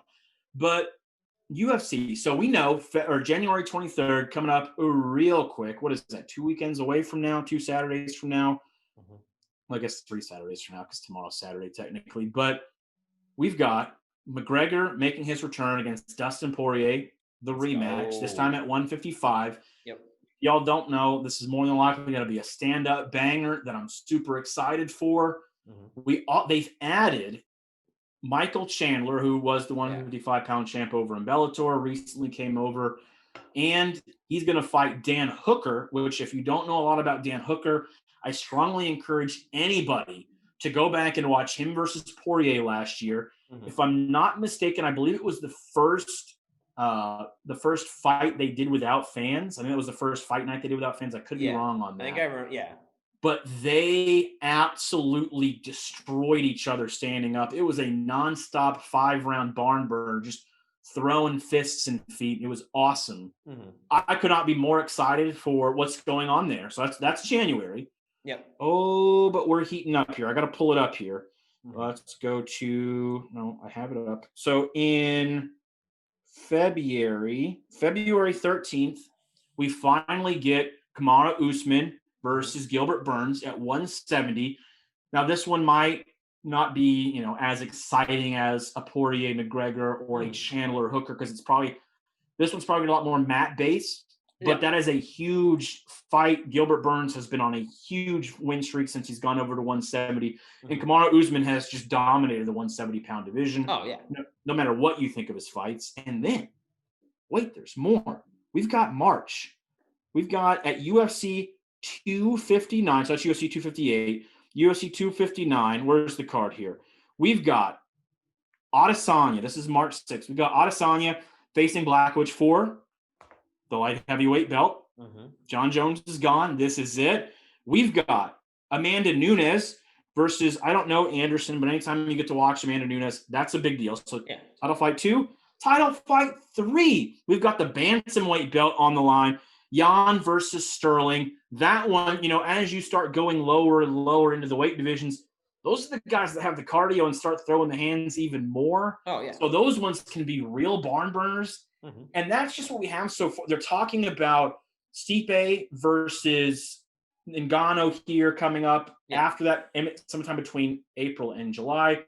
And the rumored fights that aren't, being discussed at 155, we still have Gaethje versus Oliveira. Oliveira just beat Ferguson. We know who Justin Gaethje is. And we've got Covington versus Masvidal, the former best friend storyline at 170 in the battle of the Trumpyites. Yeah. Which, I can't wait to talk about 2021 here in a second. But there is just so much coming up for UFC. Yeah. It's going to be so hard for them to not get all this hype going up. And I'm incredibly excited for it. Oh, absolutely. Yeah, no, I mean, 2020 was a big year for the UFC, right? Despite everything going on. So I think, they're just set up to just knock out some huge, just get fight after a great fight going this year. And, hopefully they all live up to the hype. I think kicking it off with McGregor Poirier here is I can't imagine that that's not a good fight. It's I don't think it's going to be a quick fight per se, unless McGregor just shows us okay. Both have potential to end it early, but I don't think this one's going to be as quick as I think if McGregor ends this fight early, it's okay, this dude might be the best student, you know what I mean, at this weight in the world. He needs to fight. He has to fight Khabib again after that. I mean, I think to get Khabib interested, I think he would have to starch Poirier real quick, like you said. I don't know that he will, but even if he doesn't, the 155-pound division is just so damn good right now. I mean, Michael Chandler versus Dan Hooker is a pay-per-view main event on any other card almost. Just a former Bellator champ. And Dan Hooker, he's the number 5 ranked 155-pounder. Yeah. And then have Gaethje and Oliveira, who are 1 and 3, I believe, in the division right now. Yeah. It's so freaking stacked, and I couldn't be more excited for it. Yeah. I don't know. I think I'm still under the opinion, right? And you've fought back against this, but I think we see McGregor wins this fight, fights maybe Nate Diaz again at some point, but if he wins this fight, I think that's going to get pushed back. Yeah, but I think if he wins this fight, he's gonna say he wants Khabib again. He's not going to do anything else until he gets Khabib again. Granted, that's up to Khabib, right? If Khabib decides to come out of retirement or not, yada yada yada. But I think he knows he has to win this fight in dominant fashion, almost quicker than Khabib finished Poirier, right? I mean, he promised a masterpiece. That's on Twitter. So if that happens, I think you see him fight Khabib again, and then you argue against it, but I wouldn't be surprised if we see that fight, and then I don't even know, we see McGregor in the UFC again after that, if he wins that fight. So I think we're gonna know, because for either of them, I don't think you see either of them fight in the UFC again, because for both of them, that's the pinnacle. I don't. Because we had talked about this. I don't see a world where McGregor thinks, I want to go. You just mentioned all those guys at the 155, right? I don't see a world where McGregor's I want to go through all these guys again, he had to get to the title. As much as, that's what a badass would do. I think he's smarter than that, where he's I'm going to win. I'm going to get this fight. He's going to make a ton of money. Going to fight Khabib, make a ridiculous amount of money again for that fight, if it can happen. And then he's going to go fucking fight guys he's going to go do boxing and make maybe more money than any fight athlete we've ever seen. So here's what I think is going to happen. because I think right now, I mean, McGregor is fighting for money, but he's also fighting for legacy. And we're going to know about, what's going on with, the real 155 GOAT, Khabib. And, I'm more of a McGregor fan than I am a Khabib fan, but, it is what it is. I mean, 29-0. I think we're going to know before January 23rd at UFC 257 what Khabib's going to be doing. I think it's either going to come out that he's done, and the only way he's not done, if he says he's done, is McGregor starching Poirier quick, or if he's decided that he's not done. I think you're going to find out it's going to be GSP going for 30, and then maybe he'll consider what's going on with McGregor. But I'm not counting on that. I'd love to have that rematch. I'm not counting on it. And who knows what McGregor's going to do? But he always likes to do things weird. He likes to do things different. He's not that guy that, I want to win this belt. And then, as you said, I don't need to defend it against all these other guys that I've already beaten, or, that guys that I just don't think I don't think he feels the need to dominate that division again. If anything, I think he'll, whether which is stupid. I think he'll try and win the 170 belt, which I don't think he can do. Yeah. So that's what I don't know that necessarily he might try to go for the belt, but I think 2021, I think his goal is going to be to get the 155-pound belt back. Mm-hmm. I don't know if we'll ever see him, unless someone comes out unless like a Michael Chandler or a Dan Hooker comes up and makes himself a megastar this year, which is completely possible. Yeah. I don't see Gaethje or Oliveira being huge. He might have to fight them to get the title, but, I don't see them being huge rematches or, anything there that would really interest him at 155 after getting the belt. So whether they put it on the line versus Poirier last minute, or he has to fight one more time, I think he's going to try to get the 155-pound belt just to get it back. And then I think you'll see him go to 170. And I don't know that necessarily he would try to step right into a title fight, but there's guys there. I mean, everyone would like to see him versus Masvidal, no matter what, even if his star is fading, everyone would want to see that. You wouldn't want to see him versus Colby Covington. That would be electric. And, that doesn't count, Nate Diaz is a 170-pounder. Maybe we go back and maybe that's how he goes back into 170 is, okay, he wins, assuming he beats Poirier, and then he fights one more time at 155 for the belt versus whoever. Yeah. You got plenty of guys there to where even if it's not a big name, it'll be a fun damn fight to watch. Mm-hmm. And then, okay, I want to go back to 170. Let's get the trilogy in right now, and then I'll start picking off, who I want. He's not big enough to beat Kamaru Usman, I don't think, but no, that's right. Maybe Kamaru Usman isn't the champion by then. Maybe somebody else is, and he sees that and goes, okay. I'd like to see him do that. I'd like to see him fight Gaethje at 155.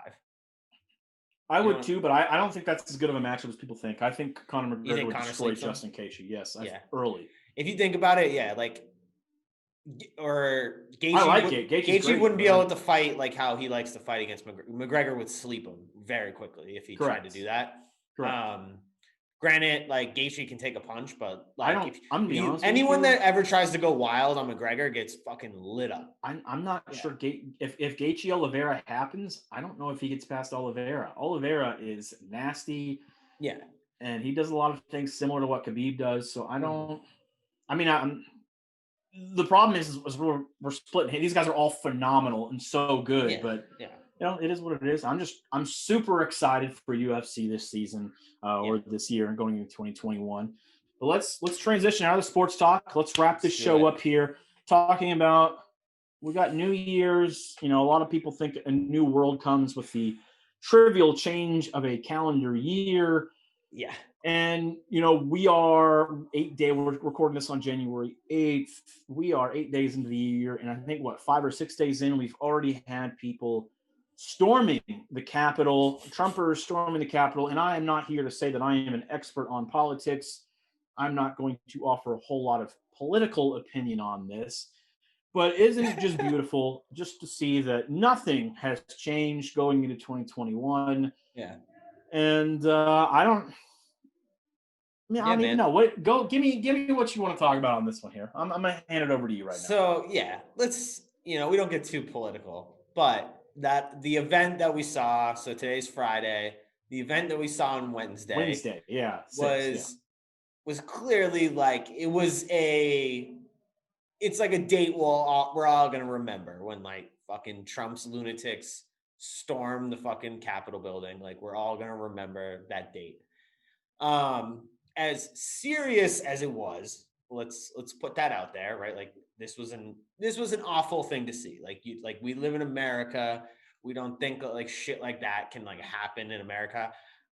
Part of me, I don't understand how it happened, but we don't think of America like it is shit that you see happen in like third world countries where like they fucking take over like the palace where the fucking dictator lives. Let me say this. Yeah. And this isn't. I don't think this is political or whatever. I'm all for holding government officials accountable. I had the idea of storming a government building, probably something not the Republicans, but the American people should have done a long time ago. Just, I mean, we can talk about the corruption of the American government or what they're doing. Yeah. If the left and the right came together for the stimulus check nightmare and all the crap they put in that last bill, instead of paying the people, and you can get into arguments on the whether stimulus is good or bad, whatever. I'm not here for any of that, but there's so many different things that we could do this for, and that's what the people are supposed to. The government's supposed to work for us, and we're not supposed to hold them accountable. I'm all good with that. That is the American way. Yeah, but for this. I mean, I don't even. And I get that argument, right? Like, what a dumb thing to storm the Capitol. I agree that like, and you can make the argument we've passed this point where like the government's been fucking the American people for a long time, right? Since like, before we were born, yeah. Exactly. You can make that argument, however you want to make it, right? Oh, I'll make it. And it is our duty if we really feel that like the government is putting us in danger / like ruining, like, you know what I mean? Doing things that are like ruining our lives, which you can, again, make that argument they are, but that's not why they did this. They did this correct because this lunatic that's in the White House that they support blindly, like no matter what he does, basically told them to do it. So like, and for a cause that he clearly didn't win the election. That's the thing. And like, I don't even think he believes he won the election. No, if there was, we can talk about, all the cases. Pretty much every judge that resided over election fraud said, no, you don't have any evidence. Yeah. To if there was evidence to substantiate it, and it was okay, well, maybe the American people are getting, maybe I could kind of maybe justify it, but. Yeah.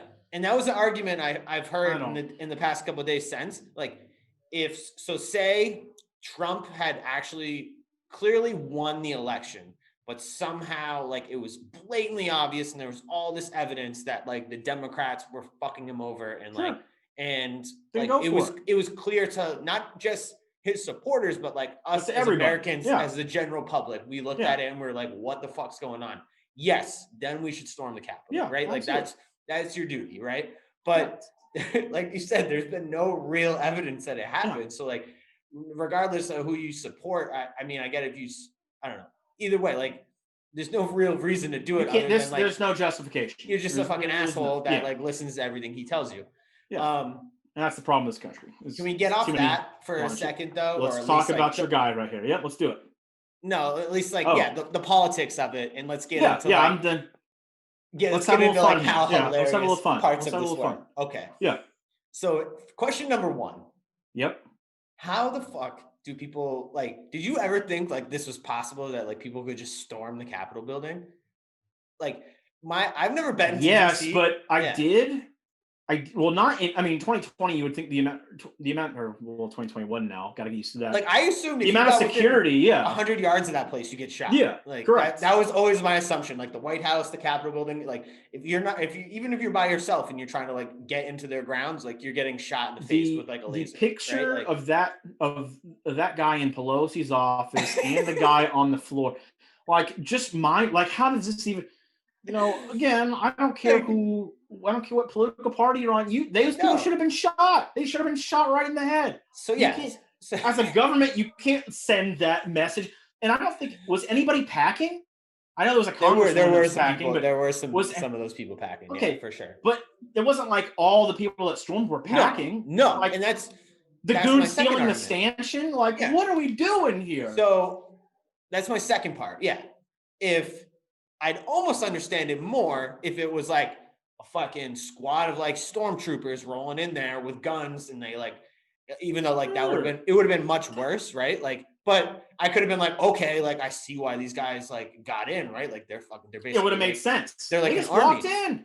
But then we see all these fucking pictures of these guys that made it in there. Like there's like Trump moms like taking selfies inside the Capitol building. Like I'm like, what the fuck is going on? Like how did this happen? How were they not prepared for some shit like this to happen? Dude. And it was hysterical. And then the we memes have been electric. the guy in the Viking hat, or he basically had a Viking hat thing, wardrobe on with like the fur with his face painted. Yeah, that guy. You saw the picture of him. There was a couple of guys dressed like clowns. Yeah. But they looked exactly like the night of the museum on this. Did you see that meme? No, I haven't seen Oh, that. it's so great, good. yeah. It's so good. My favorite meme, and I had to post this one on Facebook. Was the Declaration of Independence? Yeah. Fuck, and I am no longer impressed that Nicolas Cage was able to I like steal the one where they Declaration have of him in the Independence. background of those clowns with it in his hand. That one's good. And then the other one, I'd show it if I could. I don't think we can on YouTube or whatever, but maybe we could eventually someday. But my buddy Ray sent me a video of, the Animaniacs song. Yeah. So in there, they clipped out like where they go on Animani, totally insane, whatever. There's a girl who had just got maced, saying like, they just maced me or whatever. They integrated that into the song. Yeah. And then she has like a cry that's the exact same Animaniacs cry. I've seen this video. Good. Her name was like Elizabeth, right? Yeah. I mean, it was so good. I saw a video of her and she was like, it was so funny, dude. And it just shows how stupid these fucking people are, right? Like, what the fuck? She was like, they maced me in the face. Then the reporter's like, so like, what happened? She was like, I was just like, I just entered the building and then like they maced me in the face. I'm like, you stormed the fucking Capitol because you didn't get your way and you got punished far less than you should have. These people all should probably be thrown in prison. This is absolutely stupid. And what you get. I don't feel bad for you. I wish you got worse. Yeah. Like I don't wish anyone to die either. Like the girl that got shot in the neck, like that's horrible, right? But don't do this. There's consequences to your actions. The age-old expression: you play stupid games, you win stupid prizes, right? Exactly. So if you storm a federal building, you get what you get, right? Like, and I mean, all those people. I mean, I would hope so that like they all get like an example set of them. Like an example all has to be mandatory minimums. Like, and I think I looked it up afterwards. I was like, what? I couldn't get an exact thing. I looked up how much time do you get for like trespassing in the federal building and the Capitol building. Right? It was, I think the minimum, I think the maximum was 10 years. So I wouldn't be surprised if like everyone they have a clear picture of in there that they're able to track down. Sorry, Viking man, gotta go. Now, how stupid, and then to add on to that, how stupid will you feel if you're like, even after like the first year, right? Like, and then Trump's no longer president, and like as soon as he's out of office, I'm sure he's gonna like, he might not fuck off, but like he's going back to Florida. He's going back to doing all his old dumb Trump shit, right? Like he's not gonna give a fuck about politics anymore. But like, and then you're spending like 10 years in fucking prison because that guy told you to storm the Capitol building. That's what you get. Like, how fucking dumb are you gonna feel? Yeah, dude. Republican, again, I don't want to get too close, but y'all gonna have to rebrand the hell out of yourselves. And like I'm still, because I'm too late, I'm still a registered Republican. I know it doesn't bother me to say it. I know I vote Libertarian now, but it is but y'all have done. There was no problem with being a Republican. Yeah. It's just crazy. Trump, And I don't know that there is a problem if you're a decent human being, but I don't know how many decent human beings I see. Yeah. But so you guys are gonna have to rebrand yourselves, especially like if you go back 4 years to when Trump won, and I loved watching liberal tears videos. They were hilarious. There was a lot of snowflakes. And I feel like on this podcast I did warn when we did get political a while ago, but I said I would be more afraid of Republicans losing than liberals losing, because this is the kind of shit that's going to happen. That's how it played out. Yeah. Y'all kind of turn into snowflakes. Y'all going to have to rebrand a little bit, bounce back. Maybe, don't guys like this in the future. Yeah. Maybe don't hate black people. maybe don't be a racist. I mean, it might be an idea. I don't know, but it was just like it was a very sad day for America. It was a great, dude, I didn't even know it was great, hilarious day for like internet memes and stuff that we enjoy. The memes will be what comes out of this. So it kind of levels out somewhere in the middle for me because like nothing really changed. They still certified the election eventually, like overnight, right? And, good for them. They got it done. It is what it is, right? We've got 12 more days until he's sworn in. So the question, change, do you think that he should be? You think he should be impeached, or they're talking about giving him the 25th Amendment? I don't think they should do the 25th Amendment. Yeah. We got it's the 8th that we're recording this. We got 12 days. Let's just try to survive this long. I mean, I don't care what y'all do with him at this point. I mean, if they want to try and impeach him, that's fine because we've impeached other presidents. But the 25th Amendment is a crazy precedent because because when you start doing that, like granted, Trump is clearly out of his mind. Like he thinks I don't even think he thinks he won, but like at least he admitted he did come out and admit that he lost. He's going to transition. Like just let him get out, right? You can't do the 25th though, because that sets a precedent that like we could do that to any future president. Yeah. You can't look, we got 12 days. He ain't doing anything right now anyway. He's just kind of, stuck in the rut that he's in. He can't even go on social media right now. Technically, he's not going. He's gonna pardon all his buddies. He's not gonna start a world war. We had a chance to do that at the start of 2020. It didn't happen. So if you guys want to start doing trials and waste tax dollars on trying to put him in prison, that's fine. Or you can just let him off the hook because he's a billionaire and he's not going to get in trouble anyway because that's just how our system is rigged. But just let it be. He's not going to the inauguration. He already came out and said that he's not going to because he's petty. But let's get away from this here. Yeah, he did. He said today. I didn't see that. Yeah, I believe it was today. It might have been late last night or early today that he said he wasn't going to show up, and that's. I mean, what a fucking ass. I mean, not that anyone would want him there. I didn't think he would either way, but like, look, Obama showed up to yours. You can't show up to Biden's. I mean, that's pretty pathetic. But whatever. He's what he is. Like he had a chance. Yeah. The last thing I'll say on this, right? Yeah, go for it. He had a chance if. I get, all right, he wanted to like make sure the election was certified, but that was kind of really done within like 2 weeks past the election, right? Like he had a chance then to be like, okay, I lost, I'm gonna like, let's do the right thing. Let's do the right thing. I'm gonna transition power. And then like he had a real shot. He could have kept like pretty much all of his base and won again in 2024. But he just what he's done the past couple weeks just fucked all that. And I think that's a good thing. Way. I think that's a good thing. No way he'll be the candidate again. Yeah. No. It was a long shot for 2024 anyway, but like he had. I don't know if it was a long shot. Because I think, dude, like we can go into that another time. Yeah. But I think Biden and Harris they're not going to be Trump, but they're not going to do anything. If y'all think the whole world's going to change because these guys, hopefully we won't have people storming. It's a long shot for like him to be the candidate again. Like Biden's going to walk his dog and break his other foot again, and Kamala Harris, I think, is the devil. But we're gonna have President Kamala Harris within like a year, dude. And I'm gonna hate it, but I think so is everybody else once they realize, this isn't change. This is just more of the same. But anyway, let's get off politics here. Let's talk about our 2021s. All right. I don't believe. Do you believe in New Year's resolutions? Let's just start there. I do not. Fuck that, dude. Okay, great. So like you and I are in the same boat. Where just because a date changes, if you want to do something, whether it's I'm going to get healthy this year, or I'm going to stop drinking, or I'm going to start doing this, that, or whatever, which I'm not doing either of those things. Fuck that. You can do that at any time. If you're waiting on January 1st, it's not going to happen. You don't really want it to happen. You're just pretending and driving people in the gym crazy. That's really all you're doing. You know what else I can't stand? Are you with me? I know I went on a Facebook rant on this not too long ago. People that make jokes in the first week or two of, I haven't had a beer all year, or I haven't had pizza all year. But any of this bullshit.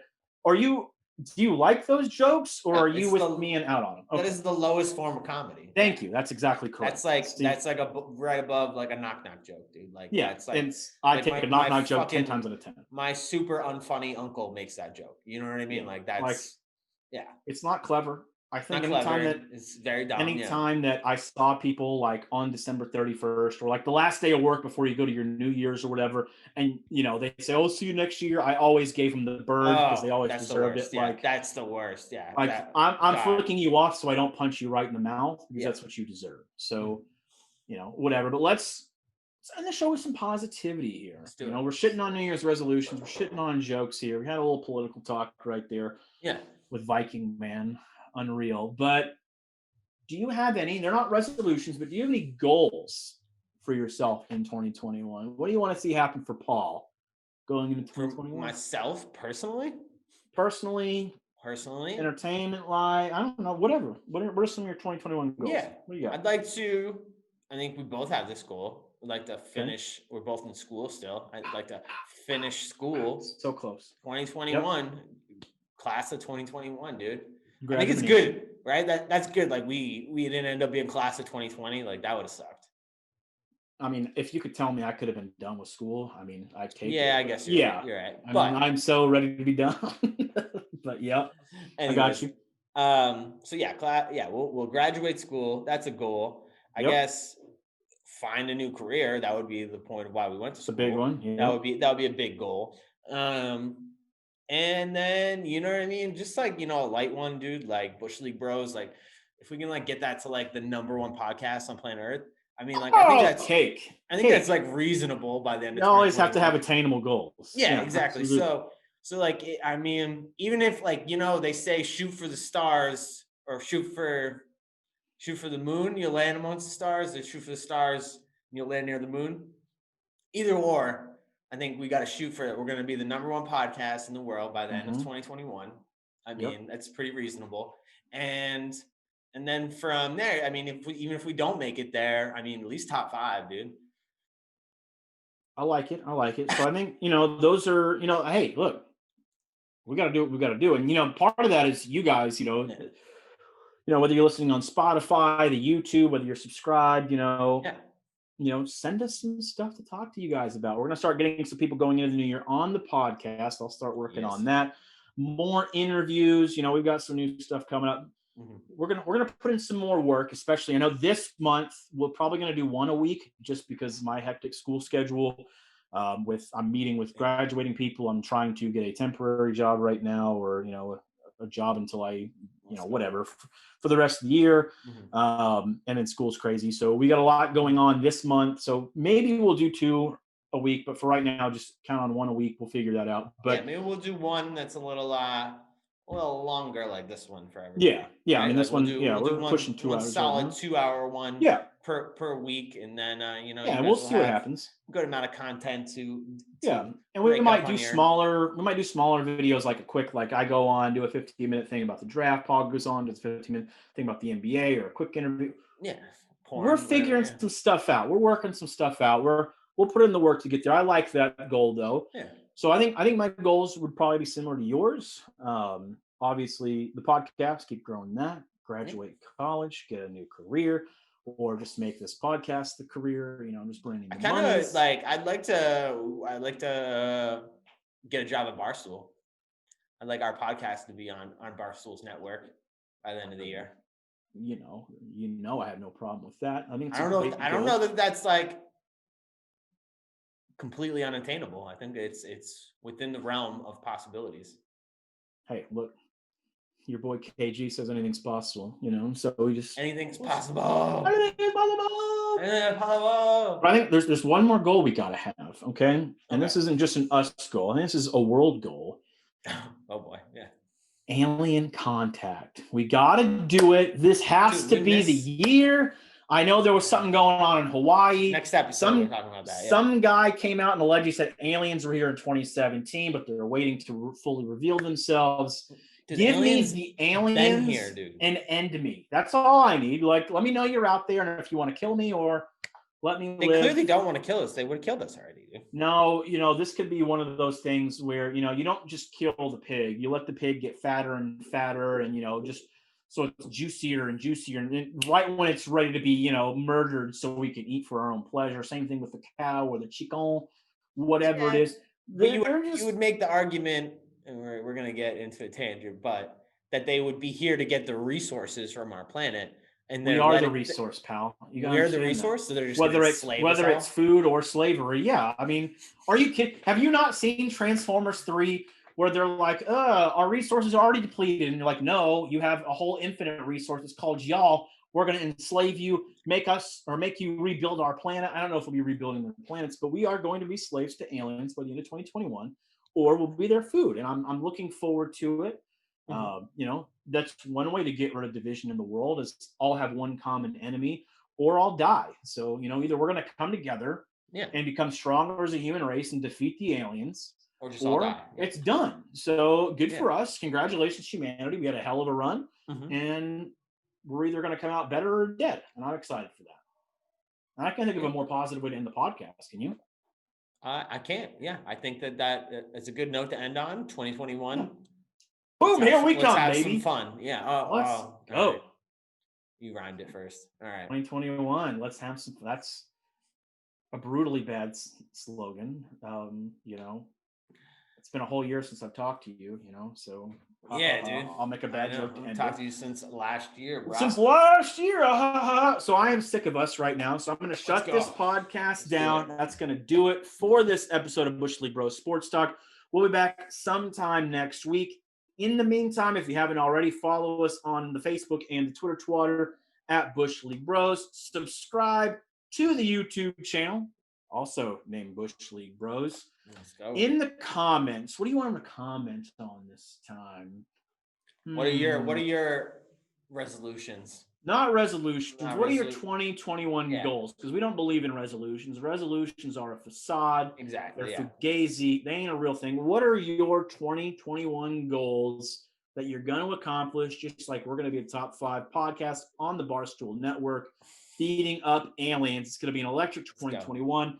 But until next time, everybody, thank you for watching or listening, and peace.